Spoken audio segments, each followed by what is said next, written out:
So there's something I want to talk about today that's been coming up with clients, and it's been one of those kind of, behind the scenes, kind of bubbling themes.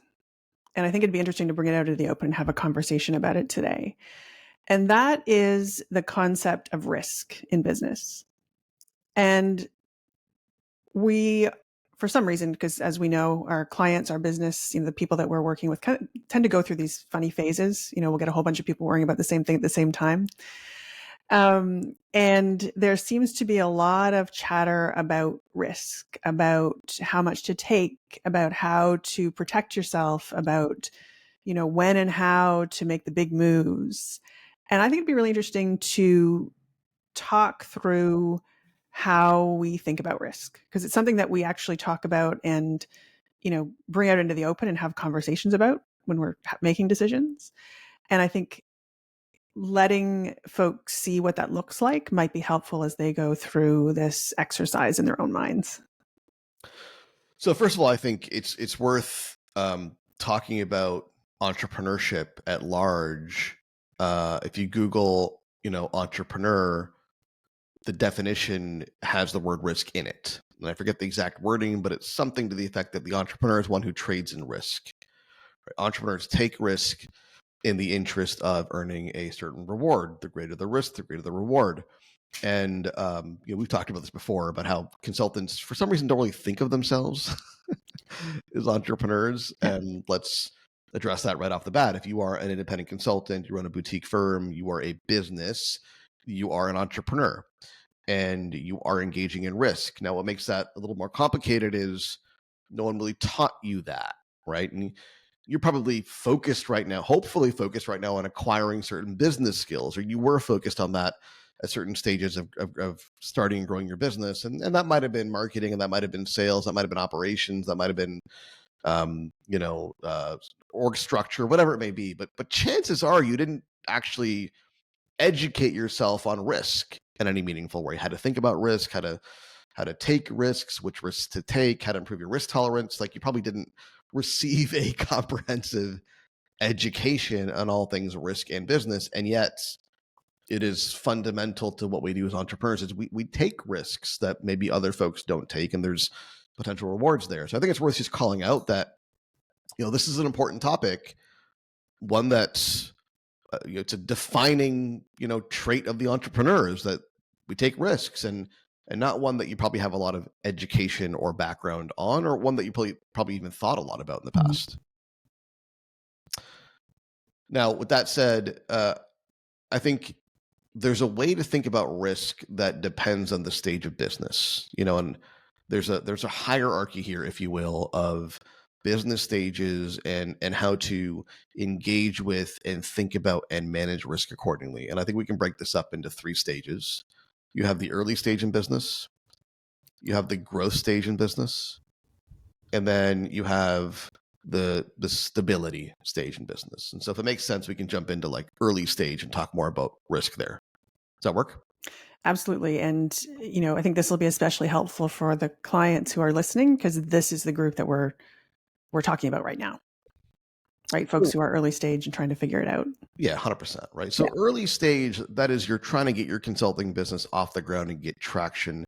Your biggest risk is survival, right? Like that's the risk is, will this thing get traction?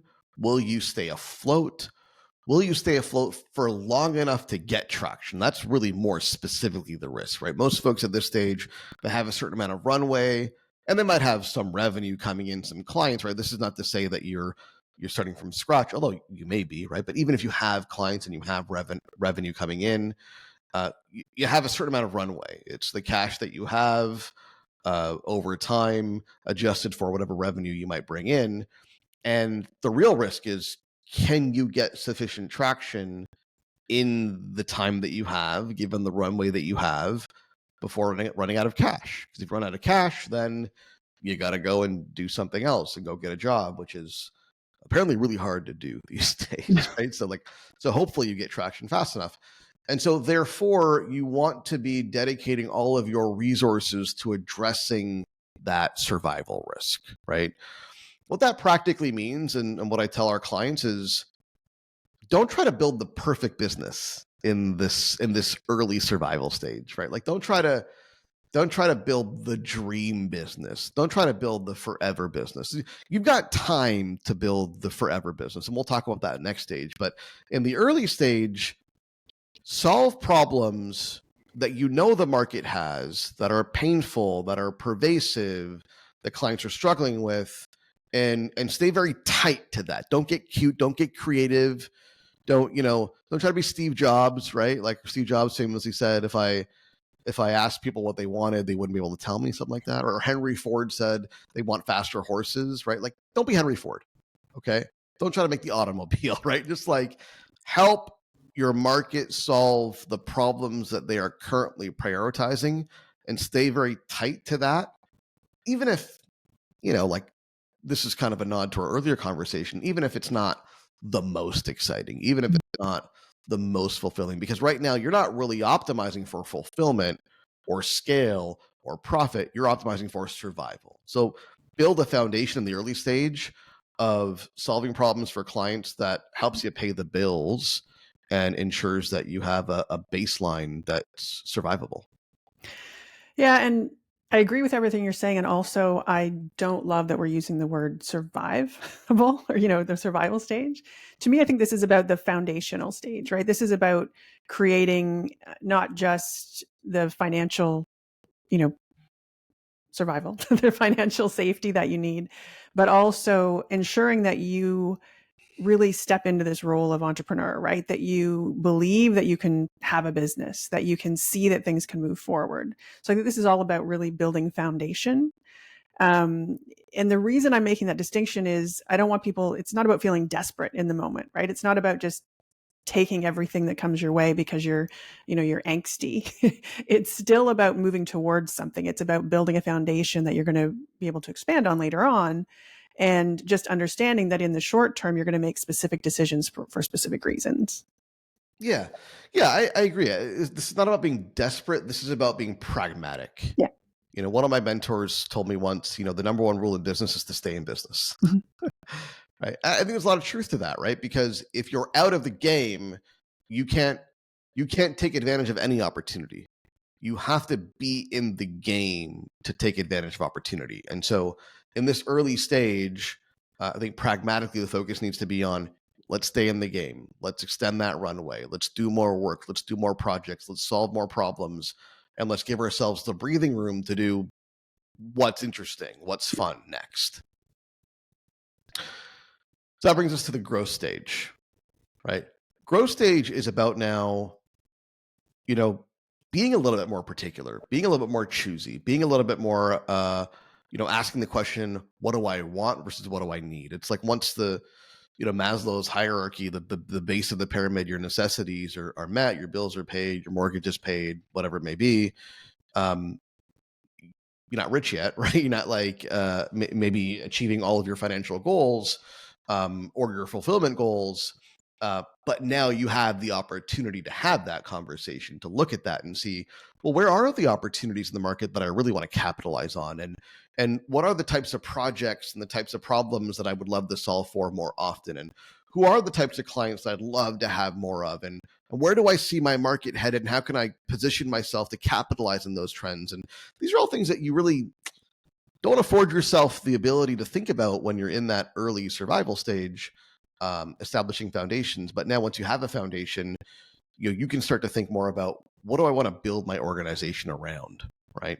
And you really need to think about scaling, right? Because you can very easily get to a couple $100,000, $200,000-$300,000 as a solo consultant, solving for a variety of problems in the early stage. Fine, absolutely.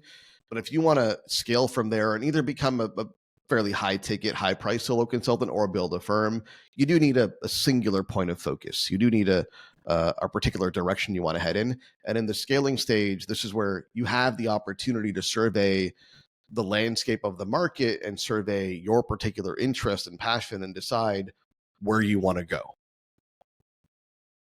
Yeah, and what we're talking about here is, to put it bluntly, the ability to take some risk, right? It needs to be calculated, well-researched risk. It needs to be risk that it, is a means to a particular end. But this is where, because you have made it through that first stage, right? You have your foundation in place, you can try things, you can test things, you can do something knowing that it might not be successful and that's not going to ruin you. So you're now in a position to take risk in a way that you were not before. Yeah.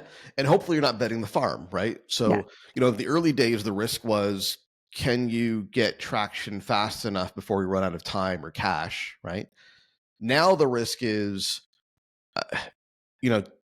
first of all, don't bet the farm and jeopardize your core business, right? In the interest of scaling, the risk is more so, how long is it going to take us to find the big opportunity, right? So now you're dealing with fairly low downside as long as you don't bet the farm, right? So don't bet the farm. Like, you've mitigated your downside, your core business is there, and you're dealing with risks that have just a lot of upside. And which bet, which offer, which program, which strategy will produce that upside? Well, that requires some research and some thought and some experimentation, and then some actual execution, trial and error. Your first offer might not scale. It might be a 30 or fourth, right? And as long as you maintain a stable business and bills are paid and you manage your downside risk, that's fine. And then you get to what I'm calling the stability stage, right? And this is where kind of my evolution in business, this is where, I am right now in our business, is not really trying to scale, not really trying to grow. And there could be stages of incremental growth, and that's fine, but it's not at this stage. Do we want a little bit of growth? Sure. Is it really disruptive growth? Not really, right? It's really about maintaining a place in the market, maintaining a certain level of revenue. And this is where, we're more focused on protection risk, right?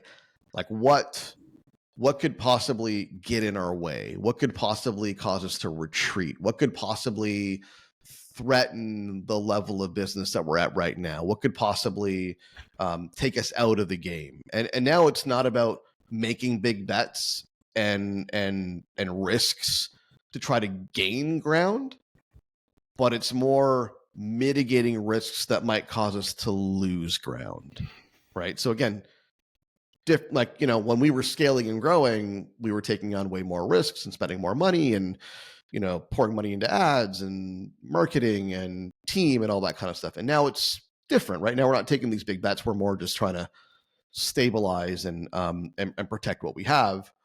And I think it's worth noting that that's a seasonal thing, right? Like, I had this chat with some clients earlier this week, and I mentioned, for me, this is where we are right now, but I may very easily go back into a growth stage at some point in the future when I either see an opportunity or am motivated to pursue a larger goal. But it's helpful to know where you are, right? At this stage, it's more about surveying the landscape and identifying threats and mitigating them than it is about capitalizing on risks and opportunities.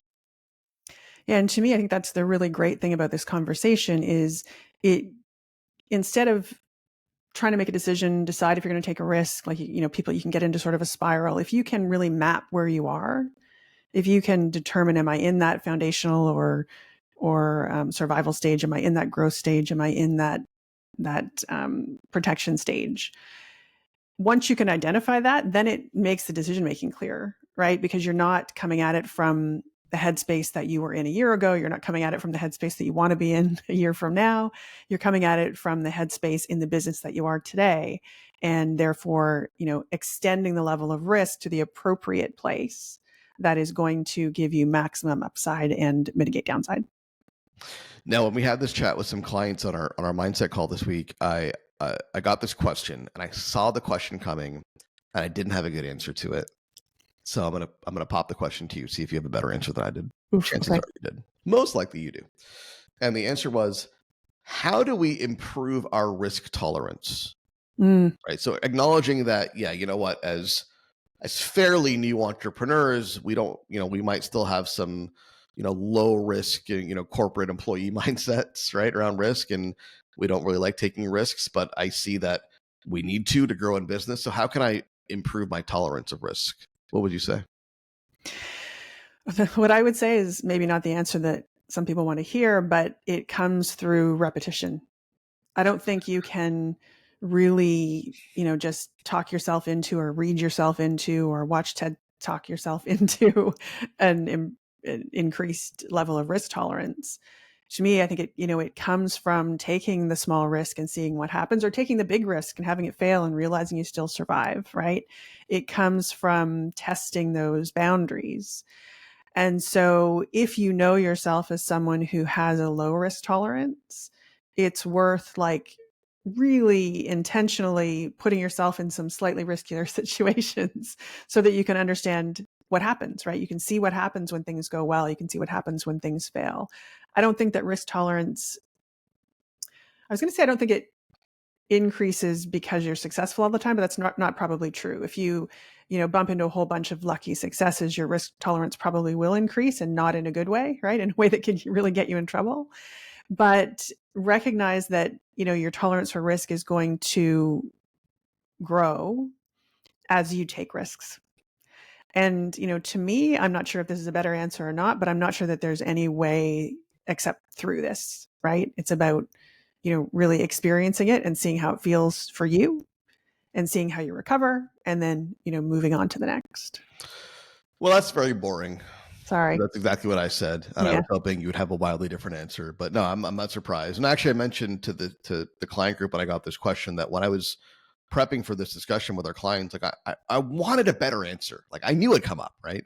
Like I wanted to provide a model, right? Like a 5-step process to maximizing your risk tolerance, and like I wanted something more sophisticated, and I just couldn't justify it. I think it really is, the simple answer is the right answer here, right? And in my experience, what you're saying is absolutely true. It was a matter of, first of all, taking risks that are uncomfortable, but not existential, right? Like not betting the farm, but taking bigger risks than I want to take, right? So pushing your comfort level, your toleration level a little bit up, right? And so that means don't take risks that are too big for where you're at, because you just can't tolerate them right now. I kind of think about risk as like altitude, if you're not used to high altitudes, like you have to adjust at that level before you ascend to another level of altitude. Risk, I think, is very much the same. And to your point, it's not like, oh, okay, so take risks, and then as you start winning more, you develop more toleration. No, it's both. It's winning and losing, right? Like, yes, when you win, will you strengthen that kind of neural pathway between taking risks and positivity and positive outcomes? Yeah, absolutely. That's great. That's fantastic. But also, when you lose, you also learn, because you learn, as long as you're not taking existential risks, right? You learn that, oh, I took that risk and it didn't work out the way I wanted it to, and it didn't kill me. And I'm still in the game, and I'm still in business, and we still live to see another day, right? And then you develop a certain resilience through that. I mentioned to our client group that, like there's not a lot that at this stage for me, there's not a lot that can phase me, because I've taken lots of risks over the years and lived through lots of ups and downs, and I've just kind of seen it all. And so there's a certain point in time where like you've lived through the downside of taking certain risks, that you don't get phased as much as you would have been in the early days. Yep.